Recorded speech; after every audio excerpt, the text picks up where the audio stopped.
Hey, Nicole Roberts Jones here, and welcome to yet another episode of the Meaningful Work Podcast, a time I connect with you to give you everything you need so that you can live a life and have a career full of meaning and fulfillment. So, listen, the thing I think is interesting about our conversation today, which is all about overcoming burnout, as I started to do my research for this episode, I found this study, this marketplace study by Deloitte that said 77% of people have experienced employee burnout at their current job, with more than half citing more than one occurrence. The other thing I found as I was reading is that many people are burned out and don't even realize it. And that was me. A year ago, I was burned out and I just thought maybe I need a vacation, maybe I need a break. No, girl, you are burned out.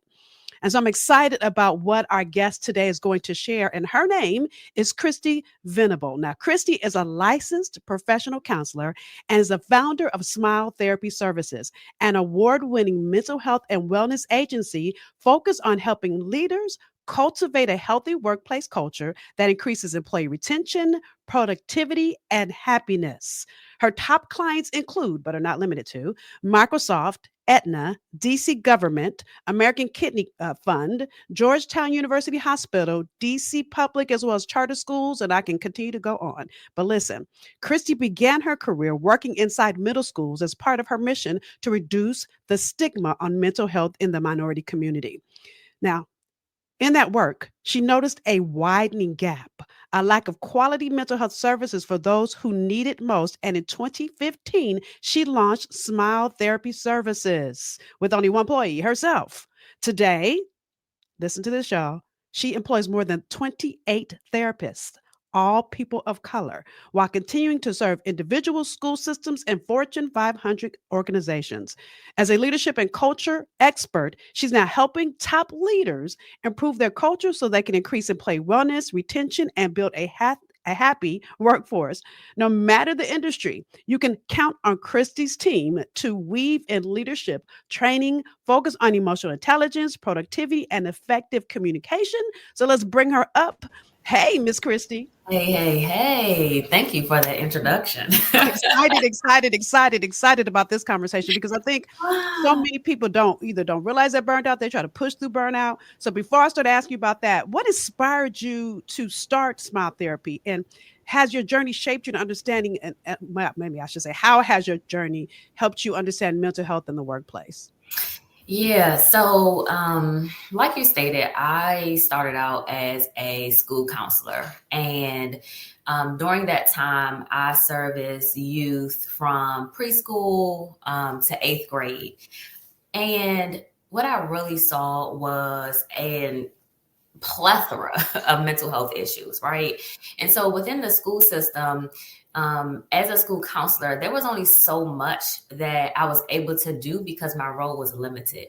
And so what I used to do was bring in partners, outside organizations, to assist me with some of the different challenges that I was seeing with our students. But then the staff, right? So the staff also had their own issues. And so I found myself kind of being their, quote unquote, unofficial therapist as well. And so really when I thought about starting my own company, I thought, you know what, I need to make a company that is an extension for the schools, that can really provide the services that the schools need, because schools counselors can't do it all. And so really that's what led me to create Smile, and just kind of getting all of the access and information to other benefits organizations within DC, and just how they lacked, unfortunately, right? We have a lot of services in DC, but not all of them are great. And we really needed quality mental health and wellness services. And so that's really what led me to start Smile. And we have just evolved since then. And I want you guys to know she's saying DC because that's where she started, that's where she lives, but she doesn't Yes, just work in DC. I'm just saying, exactly. right? So you know what's interesting is as you were talking, let's talk a little bit about the stigma of mental health in the Black community, right? Because I feel like so many people think they need Jesus, and you do, you need Jesus, but you need Jesus and therapy, right? So why do you think there's such a stigma, or what have you seen in your work around the stigma of mental health in the Black community? Well, I think we have gotten much better, which I am very excited about, um, because we were raised to suffer in silence, unfortunately. And so I think the stigma, it comes from way back when, right? We had to think about what our ancestors went through from slavery. They couldn't talk about how they felt. Right. They couldn't, um, they could barely talk, right? When at different times. And so we had to learn to cope with our emotions, with how we felt, with what we were dealing with. We had to learn to cope with that without Yeah. speaking. We had to learn, how do we manage this horrible situation that we're in that's causing us so much anguish? I can't even imagine the mental health of slaves back then, right? And so as generations passed, we just it was learned behavior. It was, you speak when you're spoken to. It was, you deal with things yourself. You need to stay strong. You need to push through, Right. because we didn't have the luxury to do anything otherwise. Eh, And so the stigma is powerful on our community, unfortunately. And it's continuing to take that education, but to also for people to know that it's okay to not be okay, and you to seek out help for it. And so, the stigma is thick. And when I first started, all I did was psychoeducation. hmm, I had to do so much of it, right. because one, as a community, and I think as people in general, we don't fully understand mental health. Hmm. What is it that is a part of us? I would have people tell me when I was vending that, oh, I don't have mental health. This is what they think, right? Well, So look, we and were that was their issue. Their ignorant. issue was that they didn't think they had issues. Come So on, we, somebody, we were right? ignorant to that fact. And so I think for me, and just kind of what we've been doing, is really Yeah. educating people on what exactly is mental health, how does it impact you, and what you really need to do to make sure that you are well, as the whole person. And so since you said it, but before you answer the question I'm going to ask you, let me say something. One, because I didn't ask a question yet. I want to just commend you because I know for me, when I first started going to counseling, I wanted to find somebody that looked like me. And it wasn't just because I wanted her just to be Black, even though that was one of the reasons, but I also wanted to feel comfortable and that she would understand my journey. And so I want to encourage all of you that have not yet found a counselor, go look, like you go date and go take a couple meetings Yeah. and see who's a good fit. What I would do is try to have a phone call if they let me to see if it was a good fit before I set up a session. And I did Yeah. that because, again, you want to find someone that you feel comfortable with, Yeah. right? So Exactly. with that said, can you explain what is, before we start going into burnout, y'all, we're going to talk about burnout, but can you explain to people what is mental health? So mental health is kind of a combination, right? So it is that combination of our psychological, social, emotional. It's kind of all those things mixed up in one. It is, how do we manage stress? It is, how do we manage our emotions? It is even what affects us, whether it's something that we experience, whether it's, something someone says to us. It is kind of like all of these different things mixed up in one. And then how do you control those different pieces of you? And so, your emotions, how you think, how you act, all of those things are a part of your mental health and Yeah. wellness. Um, and so we always talk about just kind of wholeness and how we have to make sure as humans, it's not just one piece of wellness that we have to focus on, it's all the pieces of wellness. That's so good. And they're all interconnected. And so my mind, my emotions, they play on how I feel. They play on the physical being, my physical being. If I am not feeling well, if I'm stressed out, right, and I am thinking about something so much, I start feeling that physically, right? Mm-hmm.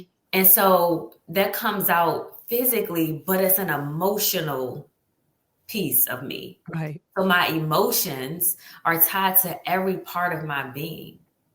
And so So that's good. why it's so important for us to make sure that we are really looking at minimizing our stress, right? People don't understand that stress is a silent killer. Wait, okay, before we start going to there, because we're gonna go into burnout. I know you're gonna talk about that in burnout. So listen, this is what I see happen, and this was me too, y'all. So I'm out myself. Is that we usually look for an outside answer to an inside indication, like something's happening inside. But especially as Black women that are successful, it's like I can't be experiencing this, and I can't tell people I'm feeling this, but it's present, and it doesn't go away because you don't talk about it. Exactly. You're So with absolutely that, because correct. you can tell she'll get all passionate about mental health, and this is still mental health, y'all. But tell us a little bit about what burnout is and how it typically manifests in the workplace. So, and it's a difference between being stressed out and being burnt out, Oh, that's good. right? So I want to Mhm. make sure that we understand that because you can be stressed and not at the point of burnout. And so burnout is really this state of chronic, right? That's a key word, physical, emotional, and mental exhaustion. It is when you have no motivation, right, to do anything. And sometimes it's accompanied by a sense of detachment. And so when I say detachment, it's like you're there, but you're not there, right? It's like you're physically there, but your kind of emotions and everything are gone. Okay, so can I stop you there and give you guys an example? And I'm out myself, and I want to do this because I didn't realize I was burned out. It took me a year to figure out that I was burned out. Okay, so I'm going through the motions. I'm tired. I don't want to do what I'm doing in my business. Let me keep it real, right? But my team is like, but Nicole, you're great at it. Every time I try to talk to someone about it, they would say that. So I remember being at a VIP day with my clients, y'all. And what I do, I could do it effortlessly because, dare I say, I'm gifted at it. And the whole time, I don't want to be there. I'm hating it. I'm exhausted. I'm looking at the clock, wishing it was over. And my team that are with me are going, oh my God, that was so good, all excited. And it's like I'm having an out of body experience because I have two team members here. They're both are all excited about the strategy I'm creating. And I'm like ready for it to be over. And the reason I'm sharing that is because I just thought I'm tired, Yeah. but I have been feeling that like that for 6 months. Yeah. So go ahead. Sorry. I just wanted to Yeah. share that personal story. And that's a good story to share because someone else is experiencing that right now, Yeah. right? It's like you don't have motivation, you don't want to be there. What you used to be passionate about, you're no longer passionate about. You have a negativity maybe towards your work, or even start having negativity towards your family or friends.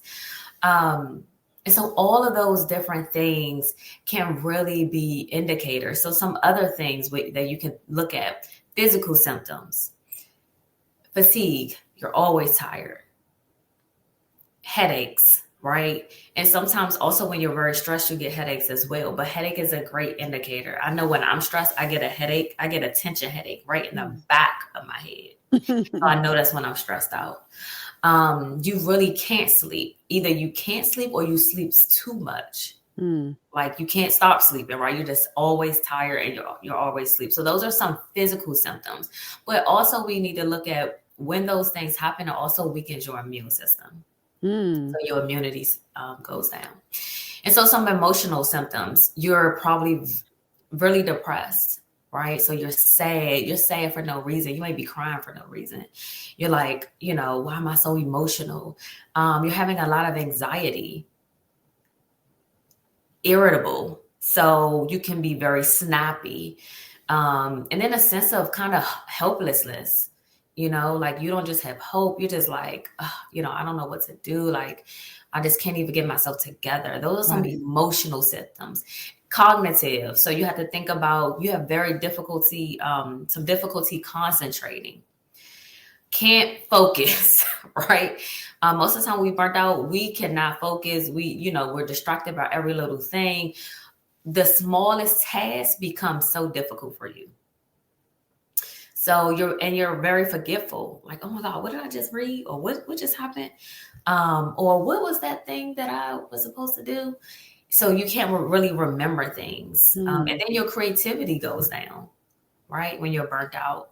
But then behavioral symptoms. So withdrawal, you don't want to be around people. You want to be alone, right? Because you're probably depressed. You're procrastinating. You may start showing up late or just stop coming to things altogether. And then you'll see a drop in your productivity. So where you usually are like on top of things, is like you're dropping the ball on things that you usually are on top of. Right. So all of those are different ways that you can really notify within yourself, like identify, am I burnt out? Think about some of those things and, does that relate to you? And so before we go into personal strategies, and I'm going to share a little gift with you guys in a minute, how can or what are ways that our companies or workplace culture contributes to burnout? And I'm sharing that because, again, many of us don't realize it's happening to us and we're allowing it. Unfortunately and fortunately for some people, we spend the most of our time at work. And so workplace culture plays a critical role in our mental health and wellness. If you have a toxic workplace, and I'll go over some things that are toxic, that toxic workplace immediately causes stress, emotional exhaustion, right? And that may cause you to be disengaged. Your productivity may go down. Some things that you may be experiencing, just unrealistic expectations or workloads, lack of psychological safety. So there's no safety for you to maybe speak up. You may be afraid to make mistakes. You're not safe. So you don't show up as your authentic self as well, right? Micromanagement is a huge one. That probably is one of the number one stressors for employees. If they have a manager that's a micromanager, or they second guess everything they say, or they're criticizing their work, you start internalizing that. I've had several friends, colleagues who have shared with me about, their bosses or supervisors and kind of the different behaviors they were having and how they were having increased anxiety, how they were getting depressed. And some of them even ended up on medication because of it. That's just unacceptable. And let me just say this, when you're feeling these things, this is when you need to either go to HR, if you don't feel comfortable with that, then find a therapist. And the reason I'm saying that is because, and I learned this the hard way, y'all, 9 times out of 10, probably 10 times out of 10, it has nothing to do with you. Yes. It's that person putting their issues on you and you accept it, and then it starts to shift how you be. And I mean to say you be. It shifts who you are. Yeah. Exactly. That's exactly right. Unfortunately, sometimes people have to stay at jobs that causes a diminish of their mental health and wellness because of economic reasons. Yeah. They have a family, they can't just jump ship. But I say do the best that you can to find another job as soon as possible. Because here's the thing, if they stress you out to the point where you have a stroke, have a heart attack, and something happens to you, they're gonna find another person to do your job anyway. Ooh. And then you are not there to take care of your family, right? The people that need you the most. And so we have to weigh the trade-offs. Yeah. Right? I know people who have literally taken a pay cut to change jobs because their workplace culture was so volatile. And that's what people are doing. That's an investment in yourself. You might be taking a pay cut in your paycheck, but what you're really investing in, because everywhere you go, there you are. Exactly. So what I mean by that is if you're stressed at work, you don't just come home and stress just turns off. Exactly. So your husband, your kids, your mate, your mother, whoever lives with you is receiving that stressed out person right when you get home from work. Exactly. And so, and that's why we really have started going into workplaces and working with organizations. it starts from the top. Culture is set from the top, right? And I want to make that clear. If you have a toxic CEO and a toxic C-level executives, that trickles down to the rest of the organization. And so we have to make sure that our leaders are exhibiting psychological safety. Hmm.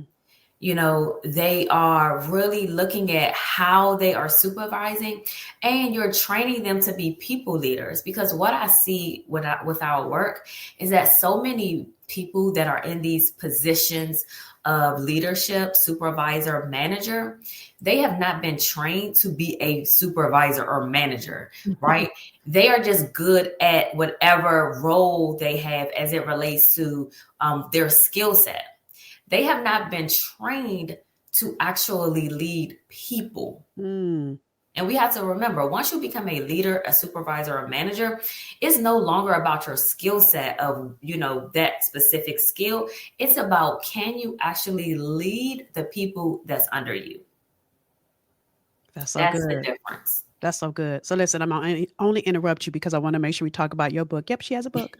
So can you share some, first of all, tell us about the book. And then as you tell us about the book, which I'm going to hold up in a second, share some practical steps people can do now if they are feeling like they could be experiencing burnout, or they're a leader and they want to stop their team from experiencing burnout. So Yeah. here's our book, and it's a workbook. Yes, it's a workbook. So so the book is Refreshing Smile, a transformative self-care workbook.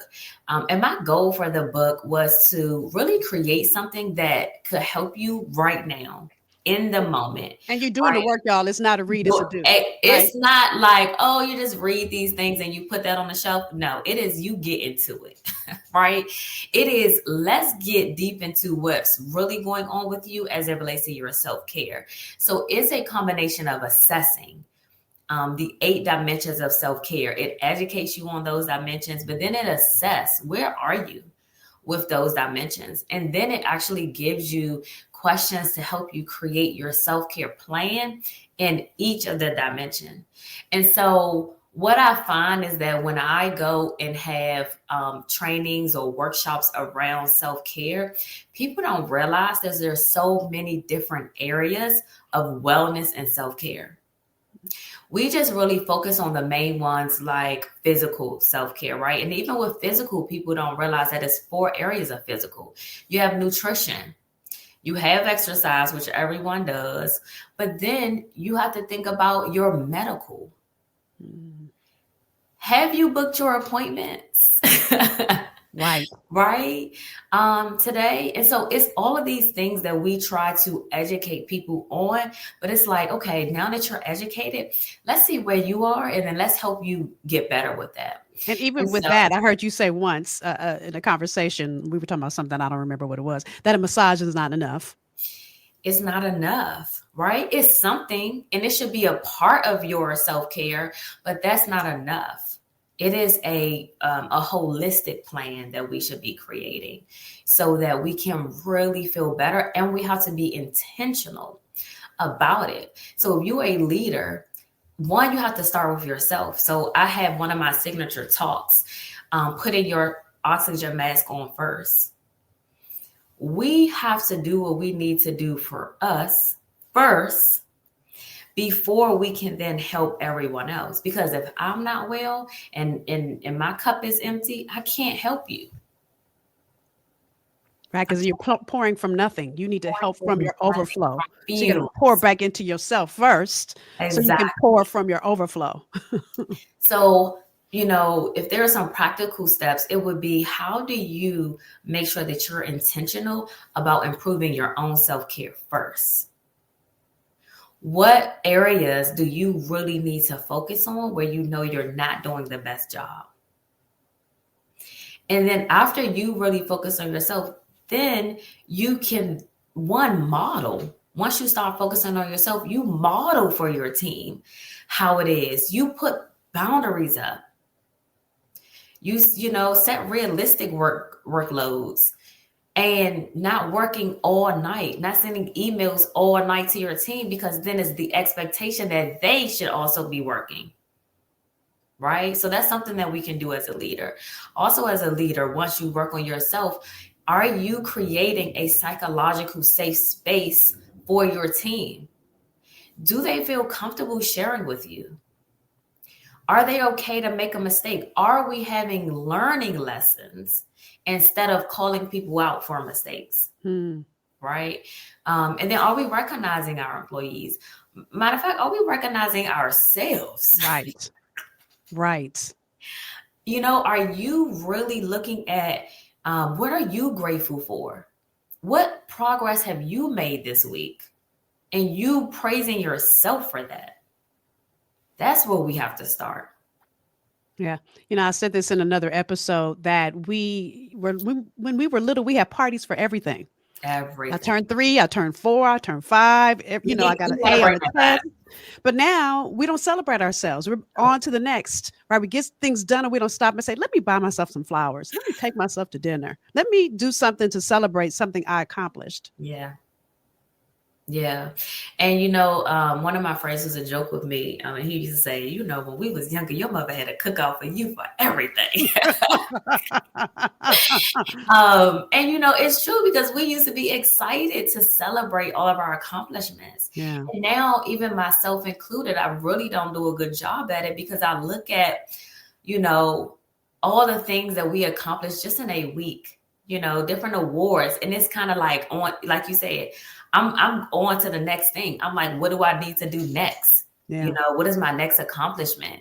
But I don't even give myself time to bask in the accomplishment at all. And so how do we really start looking at gratitude and basking there and saying, I am grateful for these things, right? I just started really doing I had listened to a meditation, and it was talking about how do you identify what you are grateful for the things that God has done for you? Like, where do you keep track of that? Are we keeping inventory? That's good. Of our blessings? That's We so have to good. do that better. And by the way, I do keep track. And the only reason I'm sharing that is because when I'm having a hard day, when I go back and look at my it's a journal. Every morning I journal, right? And I always, at least I try to at minimum once a week write all the things I'm thankful for the week. But when I go back and read it, it reminds me, because again, we forget, y'all. 2 months from now, I forgot what I did last month, Exactly. right? And it helps you also when you're having a hard time. It pulls me back into a celebratory moment instead of basking in what's going wrong or what I'm frustrated about or that my husband got on my nerve because he can Yeah. probably hear me. Whatever that is, it helps me go back into that grateful place. So, Yeah. with all of that said, Christi, because you've given us so much, and by the way, I'll put the link in the show notes so you can get your workbook so Yes. that you can do the work. You can find out and assess where you are in the 8 quadrants of dimensions of self-care, and then you can start to make a plan so that you can take care of you. So Yes. is there anything that I haven't asked you that you want to make sure that the listeners know before we wrap this episode? Well, I guess some encouragement and then just some information about some new things we have on the horizon. One, we are in challenging times. There's so much going on, especially in the United States of the America. And we have to make sure we are prioritizing our mental health and wellness, especially as business owners. Because unfortunately, a lot of us are going to be negatively impacted by this administration, right? Before we are positively impacted. And let me just say this. She said business owners, but I need y'all to get this. This is for C-suite. This is for employees. Yes. All of us will be affected by what's going on. So I just want to make sure. I said business owners, but you're exactly correct. Execs, right? We're seeing all the impact that is doing to the federal employees, all these layoffs. Imagine how their mental health is right now. I can't imagine, right? So that's why I've been trying to do safe spaces on LinkedIn. So definitely follow me on LinkedIn. I've been doing LinkedIn lives just to have a safe space for those who are struggling the most. And they can go back, they can watch the reruns. So, I wanted to make sure that I just have something for the community. But what we are going to be launching, because we know that people need to have just wellness and a community at their fingertips.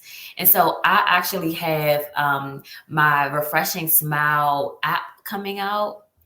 And that will be a cultivation of on demand kind of workplace wellness videos, resources, kind of how to's, how to manage anxiety, how to manage depression, all these kind of different things and resources that you can go to.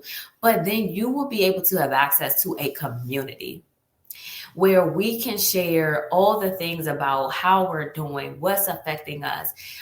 And my therapist will actually be inside of that community, in the chat, answering questions, responding, putting up tips. We'll be having challenges. It will be just a chance for us to really prioritize our mental health and wellness. And so that app should be coming out by the end of this quarter. So I'm super excited about that. And I want to, I'll give you the link so people can just sign up so that they can be first to get that notification. And when they sign up, they'll also get a discount. So it'll be a monthly membership. But we're really going to try to make it as affordable as possible. So the courses only are going to start out as $47 a month. We want people to have access to what we give our corporations and clients on a daily basis. So we're giving you some snippets of what smile therapy does for big organizations, right at your fingertips. So I'm super excited about that. So I'll give you that information. Sure. And I will then put it in down the the show notes. line, we'll be doing we'll be bringing out some wellness coaching masterminds as well. That's great. So listen, y'all, I want you to get this. She said it doesn't cost that much for membership. I need you to get this is an investment in your mental health. It's not about paying a price. It's about investing in yourself and having the tools at your fingertips before you need it. Some of you need it immediately, which is Yeah. great. But what if you got in front of your mental health before you need it? So thank you, Christy, for everything you give all of us for being committed to our mental health. By the way, when you said you're on LinkedIn, is it LinkedIn as Christy or is Yep. it Smile Therapy? LinkedIn both. So LinkedIn, follow Okay. me, Christi Venable. Go follow our company page, Smile Therapy Services. Perfect. So we'll put all of that in the show notes. So with Yep. that, girl, thank you. I appreciate you. Thank you for all the great tips. And thank you for being here and pouring into us. Thank you for having me. Such a great episode with such actionable insight. It's time for you to make your mental health a priority. And she's giving you the time and space, the workbook. We'll put the link to the app so you can sign up so that you can invest in giving yourself what you need so that you can pour back into you and you're not serving from that empty cup. So thank you for joining us for this episode. It's always my honor and privilege. Listen, you guys know what I'm going to ask. Number one, I want to know value. Post in the comments the value you got out of this episode. Dare I say, write one thing you're committed to do that you haven't yet done to pour back into yourself, and then share it. Because again, someone in your community needs this insight. All right. So again, thank you for joining us. I'll see you next time. Bye, y'all.